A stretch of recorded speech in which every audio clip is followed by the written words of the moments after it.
आपलं सर्व काम एकदम प्रॉपरली व्यवस्थित झालं। साहेबांनी पण अप्रूव्ह दिला। आपली बाईकचा ग्रीन टॅक्स पास झालेला आहे। तर चला आपला पुन्हा एकदा बाईककडे पहिल्यापासून बघूया काय झालेलं। जय शिवराय, जय महाराष्ट्र मित्रांनो। आपली फॅमिली आहे यूट्यूबची। आज मी मराठीमध्ये ब्लॉग करणार आहे। ब्लॉग पण मराठीमध्येच असतील। सर्वांना आपले शॉर्ट्स आवडतात तर असंच प्रेम ठेवा, असं सबस्क्राईब करा, असंच लाईक ठेवा।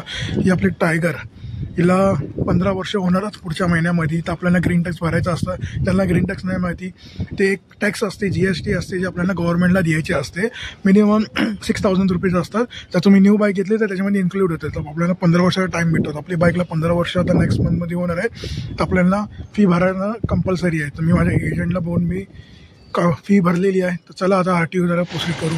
बारिश ने भाई थोडी सांस ली आहे। तर पाऊस थांबला तर पोचलो मी RTO ऑफिसला। हे मुंबई RTO आहे, वॉर्ड वेस्ट वॉर्ड।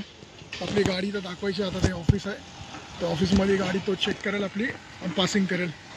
तर बघू, देवाच्या कृपेने आज महालक्ष्मीचा पहिला दिवस है, तो पास झाली पाहिजे गाड़ी। मैं 2010 में यहाँ पे आया था मेरे लाइसेंस के लिए। तो अभी डायरेक्ट 2025 में यहाँ पे आया हूँ।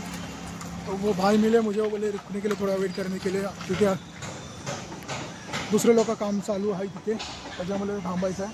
तर माझा एजंट येईल। तर माझ्या एजंटनी लगभग 6500 रुपये घेतले पुऱ्या गाडीचं करायला।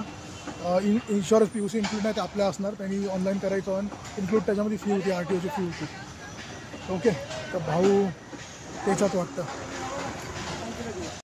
तुम्ही स्वतःहून पण करू शकता हे सर्व प्रोसिजर, पण त्याच्यामध्ये खूप पैसल आहे त्यांची। कधी साईट चालते, कधी कधी साईट नाही चालत। तर RTOवाला आपला जो एजंट आहे, जो डॉक्युमेंट्स काम करतो, तो जास्ती पैसे घेत नाही। माझ्याकडनं हल्ली त्यांनी 1500 रुपये घेतले। ठीक आहे, 1500 वरती त्या लेजन A to Z सर्व काम करून देईल। ते पोलीस काकात त्यांच्यावरून भेटून देईल, सर्व करून देईल। 15 दिवसामध्ये आपलं ग्रीन टॅक्सचं RC बुक असेल ती घरी येणार। तर बघू आता कसं चालतंय। हा पुरा RTOचंच मैदान आहे, बघू शकता तुम्ही सर्व। तिथं पासिंग वगैरे, लायसन्स, ड्रायव्हिंग टेस्ट लायसन्सचं सर्व चालू। इथं पण एक ऑफिस आहे। तर इथं सर्व काय पासिंग होतं, जेवढं पण अंधेरी MS02च्या गाड्या असतात वगैरे। हल्ली आता मी नवीन गाडी नाही घेऊ शकता, म्हणून आपली टायगर आहे, ही माझी जीव आहे बाईक। तर हीच मी पासिंग करून घेतो आहे, कारण का आता प्रॉपर आपला बिझनेस पण सेट झाला नाही। जसं सेट होईल तसं आपण नवीन गाडी किंवा तुमचा कृपा असलं, तुमची यूट्यूब फॅमिली असली आपल्या सपोर्टवर, तर आपण 4 व्हीलर घेऊ आणि याच्यावर ICC बाईक घेऊ। पण ही टायगर आपल्याकडे राहिलाच, कारण टायगरवर आपलं इमोशनल, माझ्या बेबीचे, माझ्या बाईकचे खूप अटॅचमेंट आहे, म्हणून आपण ग्रीन टॅक्स करतो आहे आणि आपलं प्रेम पण आहे बाईकवरती।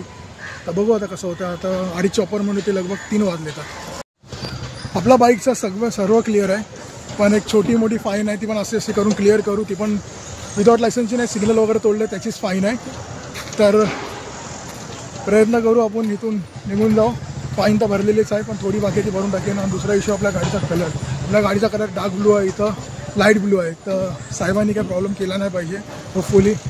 केला तरी आपण जशी ऑफिशियली फाईन आहे ती भरून टाकू आणि गाडी क्लिअर करू, कारण का नेक्स्ट मंथ 12 तारखेला आपली गाडी एक्सपायर होते। बघू आता कसं होते।